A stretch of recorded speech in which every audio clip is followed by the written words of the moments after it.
All right, welcome to the debut of Double OT with Yianni and Mark. He is Mark Dondero. I'm Yianni Caracas, a new venture here. We're going to do this video cast about weekly, get everything online, take bits and pieces on the topics we discuss.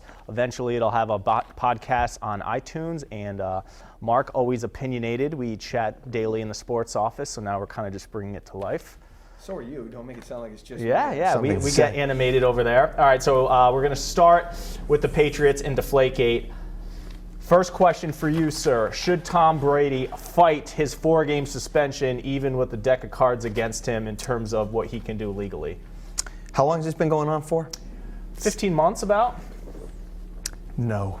Wow. He should not fight this. Now, do we know, is Tom Brady innocent? I don't know. We'd all love to know, but we don't know. So that would be a key factor in all of this. But even if he is innocent, here's what Tom Brady needs to do, okay?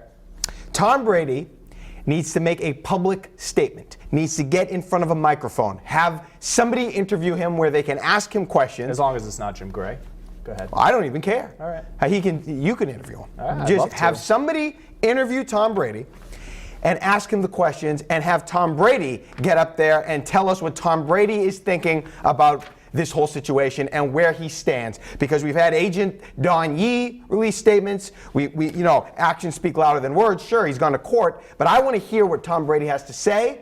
I want to see him get red in the face. I want to see veins. If he is innocent, I want him to get fired up, a little bit like the way Peyton Manning got fired up. I want to see that, and whether or not he's fighting it or not fighting it, I think it's time that he steps to the microphone and says some things on behalf of himself. So you clearly weren't happy with that really awkward press conference that we were all at shortly thereafter. We're here. Tom Brady, are you a cheater? I don't believe so. No, I was confused by it, and if he's innocent, there's a lot of things where if they are innocent, the Patriots / Tom Brady, I would have done differently, but we don't have time for that. We're talking about Brady. Do you think he should fight the 4 games? He needs to fight the 4 games. Here's why. Because he's not going to win. So he's saving face. Tom Brady has this great quote. I think it was one of those documentaries where he says, I haven't come this far just to come this far. So 15 months in, he's just going to give up at the, whatever this is, 5-yard line at this point. Because this isn't going to the Supreme Court, because the Second Circuit Court isn't going to rehear it, because it's like 0.001% chance they rehear, Tom Brady isn't going to be granted those. So he has to try to do that. Assume that's not going to happen, and then he gets the 4-game suspension. But he goes to his grave fighting this. So that's what I think about that. All right, so if he is out those 4 games, that means Jimmy Garoppolo is in. Are you sold on Jimmy Garoppolo as a quarterback?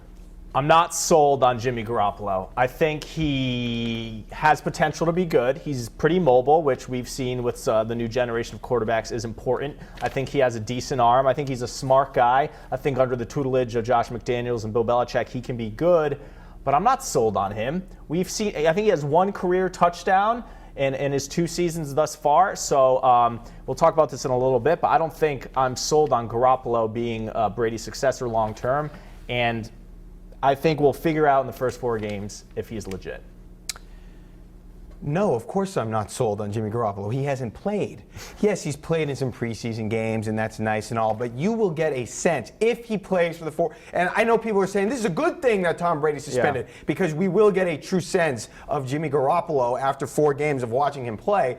But no, I'm not sold. He hasn't played. I don't know anything about Jimmy Garoppolo. He looks the part. There's been flashes in some preseason games, but hey, Matt Castle looked good in New England under the Belichick tree, under the umbrella of the Patriots. How did he end up in the NFL? Thanks for the career, New England Patriots. So Jimmy Garoppolo, we're not sold. We established that, but we're not sold that he stinks also. So is he the next quarterback for the Patriots, after Tom Brady? Jimmy Garoppolo will not be the successor to Tom Brady. Here's why. Garoppolo's in a 4-year deal. This will be year 3. So they can't let him play 4 years and then not re-sign him because he'll do what Matt Flynn and other quarterbacks have done. He'll cash in on whatever he's done or people think he can do and make a lot of money. So here's what happens. Let's say Brady has 3 more good years in him. After this year, the Pats trade Garoppolo while his currency is high, get something back, because you can't afford to pay Garoppolo what he's going to get on the open market after people think he can be good. So what's great for the Pats right now is Garoppolo's on the cheap as a second-round quarterback. So backup quarterbacks are making $3-4 million a year. So I think after this year, Pats deal him. 2 more years with Brady after this, and then you either draft another quarterback or trade for one. But Garoppolo can't be a backup that makes a lot of money because there's going to be quarterback desperate teams out there. I agree with everything you said. Wouldn't it be perfect if Jimmy Garoppolo could show you a little something in these first 4 games, and then Tom Brady, comes back and reestablishes himself, and then the Patriots up the value of Jimmy G, and then eventually trade him? That would be perfect. And I also think, real quick, Tom Brady is one of those guys that maybe the only guy that the Patriots are going to have to, and by the Patriots I mean Bill Belichick, he'll have to run it by Robert Kraft. I agree. In order to get rid of him if that day ever comes. This thing is popping out on me. Thursday night, NFL draft. Patriots obviously don't have a pick. They don't pick to Friday. You're the bigger draft guy of the two of us. What are the Patriots' needs, and what ultimately do they do in this draft? Well, they don't have a ton of holes. Right. They have a pretty deep team right now. I'm a defensive guy. Sure. So anytime they can draft defense, I'm on board. I think they could definitely use another cornerback. I think they could use another defensive lineman. We've heard talk about that. Here's what I wouldn't do. Just this year, let's hold off on red flags. I don't want any red flags. No injury red flags, no character red flags. Not this year. I know Rob Gronkowski panned out. Dominique Easley, Razai Dowling, those were red flags. Those didn't pan out. I would take a break from red flags this year, and then maybe we can reassess after this year. But I think I would go they have 2 second round picks rather, 1 defense, 1 offense, and I'd draft a wide receiver. I think they need some depth at offensive line. I think that should be a priority, and a linebacker. We know Collins and Hightower coming up contractually, so some depth there. Of course, Mayo retired, and I'd like Belichick to take all those 6s and 7s and maybe just get like a 3 out of them, because those guys were never making the Patriots. And my other thing with Belichick, can he stop being so cute with I'm going to get a rugby player, I'm going to get a college wrestler, I'm going to get this guy because he knew my dad at Navy. Sometimes I feel like Belichick's almost too bored with how well he does, that he kind of tries to get too cute in the draft. He's baffling. He makes baffling picks at times. I do not need Tavon Wilson in the second round. That didn't work out. I mean, listen, I don't mind reaching every now and then, but if you're gonna this guy Tavon Wilson wasn't even supposed to be drafted. They took him in the second round. I don't want that. No. Believes in his draft board. Good. All right, we're going to switch gears now, talk some NBA. Game 6, Celtics-Hawks on Thursday night. Every game in the series has been won by the home team. If things go according to that plan, Celtics will win at the Garden, force a Game 7 back in Atlanta. What transpires for Game 6, in your opinion? They win Game 6. They win Game 6 because the Celtics are full and a team full of role players, and role players play well at home. And I think they'll win Game 6. Game 7 will be a different story. But Game 6 will be electric. I think Isaiah Thomas's ankle was hurt, but he'll be able to suck it up and play. And they'll get it done in Game 6, and then Game 7 is in Atlanta. So I think it's the NBA series, when you see a team day in and day out. It's crazy how the C's can get blown out one night like we saw on Tuesday, and then I think they win Game 6 also Thursday. I do think they go back to Atlanta and lose the Game 7 as the series has gone. But I think they may be running out of gas now. Thomas is banged up a little. Obviously, with Avery Bradley out and Olynyk is banged up, I think this is where the road ends, which leads us to our next question.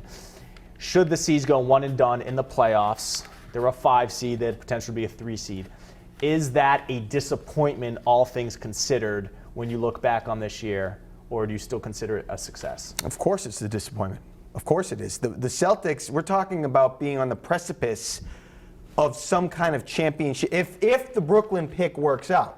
The analogy I've used is that they have their bags packed, they're standing in the driveway, and they're just waiting for that guy to get there that's going to take them to the airport. Now, they hope that guy comes in the form of that Brooklyn pick or via a trade. But if they lose in the first round, that's a disappointment based on Brad Stevens. I'm reading article after article about Brad Stevens, the next great NBA head coach. You got Isaiah Thomas, you got some players. Win a series. Yeah, I know they didn't have home court, but win a series. One. Here's why it's not a disappointment. All things considered, whether they lose this round or against LeBron James in the Cavs next round, that's big picture. That doesn't matter. What matters is this team getting better every year. Like you say, doing things in the draft, getting that number 3 pick to work out. So a year or 2 from now, they're in the Eastern Conference Finals and they're knocking at the door of the NBA Finals. But I think if this team goes to NBA Finals in 3 years, no one is saying, hey, back in 2016, they were one and done, like a disappointment. So like in some respects, it doesn't really matter. I think they're not going to beat the Cavaliers anyway. So I would agree. I would just say right now, based on the 2 teams I'm looking at and the season they've had, I would say with where they want to go, it's a disappointment. All right, let's talk some baseball right now. Red Sox above 500, beating up on the Atlanta Braves all week, which isn't saying much because the Braves are horrendous, a far cry from those 90s teams that you and I were chatting about off camera. Favorite 90s Braves player, quick. Deion Sanders. Deion Sanders. I'll go with Dave Justice. Oh, Maddox if we're talking I like Sixers. the crime dog too, Fred McGriff. Yeah, the little Dog. bat twirl. I like Fred McGriff. Are the Red Sox for real? Meaning, can they keep this up? You know, be around the wild card position, first, second place, AL East, ultimately make a playoff run. Are they for real? Can they make a playoff run? I think we established that I do not think they will make a playoff run. I'm impressed with David Ortiz. You know, he has produced. David Price, Kimbrel, you know, they've gotten good pitching. But I'm after just, you know, almost a month, I'm not going to just jump off what I've thought this whole time and say, I thought they'd be decent, but I do not think they'll make a playoff run. All right, I'm going to kind of hedge my bet here. If their starting pitching remains at an average or above average level, and this isn't going on in any sort of limb here, if Rick Porcello can keep up what he's doing, Price gives you that A status, Eduardo Rodriguez comes back and is solid, and then Buchholz does what Buchholz does, which is terrible one night, great the next night, 15-day L. I think they'll be fine because I think the offense has been pretty consistent, and Hanley Ramirez is quietly, you know, playing decent defense, I think that's hitting the key word. okay. You just said quietly. Yeah. We're not hearing about some crap going on. He has been. But yeah, way too early to tell. But I don't think anyone in the AL East specifically is blowing me out of the water. Orioles had that hot start, but you know, I think they'll be there neck and neck with Toronto and Baltimore. But pretty early to say. They do have a good lineup, and it'll be interesting to see if, like you said, the pitching can hold up through the regular season. I don't think it will. I think injuries come into play, and I don't think Rick Porcello can continue at the clip he is currently on. Okay, so speaking of baseball, Red Sox, you know, once upon a time, baseball was king in this region, in this area. However, in the last 20 years or so, lacrosse has kind of snuck, whatever it's been, has kind of snuck in and maybe overtaken baseball as the preeminent spring sport. So given the success of teams like Brown and Bryant in local colleges, etc., is lacrosse, you know, the next big sport in Rhode Island, if it's not already the biggest sport in Rhode Island in the spring? Lacrosse is trending right now high, right? So if this is baseball, it's going like this. Lacrosse is kind of going like that. I grew up in Rhode Island, right, South Kingstown. Graduated high school '03. We didn't have lacrosse till my senior year. But you see a ton of kids now at the young level playing in high school. We see kids at LaSalle, Hendricken, some other programs going to play D1. And then I think it's great with the D1 programs you mentioned in college with Bryant and Brown having NCAA tournament experience. Brown's the number 2 team in the country right now. That's exceptional. I don't think it'll ever surpass baseball because that's America's pastime. But baseball's in trouble, as we know, because baseball fans are old. The younger generation can't deal with how slow it is. And so I think if you ask a kid who's 8 years old, you want to go run around the field and maybe get a little physical and try to score goals, or sit in right field and pick daisies while the ball never comes to you, they're going to pick lacrosse. So I don't think it'll ever overtake baseball. And potentially because there's no pro league where baseball lacrosse kids say, I want to be Mark Dondero, the Boston Cannon player, you know. How much money is there to be made in lacrosse? Not that kids are thinking of that, but just. But I think it's a cool buzz in the spring. You know, there's like a decent lacrosse buzz going around right now. You're a baseball guy. Do you feel threatened by lacrosse? I felt threatened for years. When we were in Little League, lacrosse took over in the town I grew up in. It's a huge lacrosse town. They've won how many state championships? And by the time we were seniors, the guys who were good Little League players were all playing lacrosse. So the baseball team in the public high school wasn't very good. You think in high school, if you want a D1 scholarship, easier to go lacrosse than baseball? Fewer programs. A lot of I mean, there's a lot of, you know, I don't know enough about the lacrosse game as far as like recruiting goes, but I think, you know, a lot of those schools, a lot of those top top-notch educational institutions Yeah. value lacrosse. But, you know, like you said, it's flashy. Helmets, pads, fun to watch. Good contact. I would make changes to lacrosse to make it better. I do not like how when you shoot the ball and it goes out of bounds, the team that shot the ball usually I don't retains like possession. that. I put boards in, to be honest with you. But I do think it's up and coming. I don't think Bryant Baseball, very good program. Don't just, I know lacrosse is good. Bryant Baseball. Are you bringing that up because you played for them? No, I'm just bringing it up. They're very There's good. only one D1 athlete on this panel, and it's not me. And it was a Division II school when I was there, but that's, Tony's laughing in Division the I now. background. Thanks, Tony. Tony is our lone viewer right now Thank until you. this makes the. Well, Perry was internet. watching. He was somewhere. We appreciate that. So But this is the first run. We're going to smooth things out along the way, but we're thought going it was pretty smooth. Yeah, we're going to post this thing in its entirety on WPRI.com on the sports page. We're going to post bits and pieces topical on social media, Facebook and Twitter, and eventually we'll get it on iTunes, so you can drive in your car, listen to the podcast, because You're a big podcast guy. I like podcasts. I like music. I like music too. So you're not going to listen to our own podcast? I live it. All right, that's it for the first episode of Double OT with Yianni and Mark. We'll see you next time.